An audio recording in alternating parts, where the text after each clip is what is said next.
Hello friends, నమస్తే. మీకు IPB mobile banking యాప్లో వర్చువల్ డెబిట్ కార్డ్ అనే ఆప్షన్ వస్తుంది. దాంట్లో మీరు ఓటీపీ అవన్నీ రన్ చేసిన తర్వాత ఇలా అన్బ్లాక్ వర్చువల్ డెబిట్ కార్డ్ అని వస్తుంది.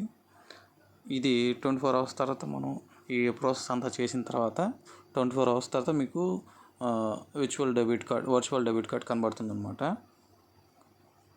సో ఫస్ట్ మీరు ఈ ఆప్షన్ క్లిక్ చేసిన తర్వాత మీరు ఏదైనా ఆప్షన్ ఓకే అని క్లిక్ చేయొచ్చు, లేక అన్బ్లాక్ మై కార్డ్ అని క్లిక్ చేయొచ్చు, ఏదైనా చేయొచ్చు. సో నెక్స్ట్ స్టెప్కి వెళ్ళి కంటిన్యూ కొట్టేసామంటే ఇట్లా వస్తుందన్నమాట. మీకు ఓటీపీ రన్ అవుతుంది. ఆ ఓటీపీ ఎంటర్ చేసిన తర్వాత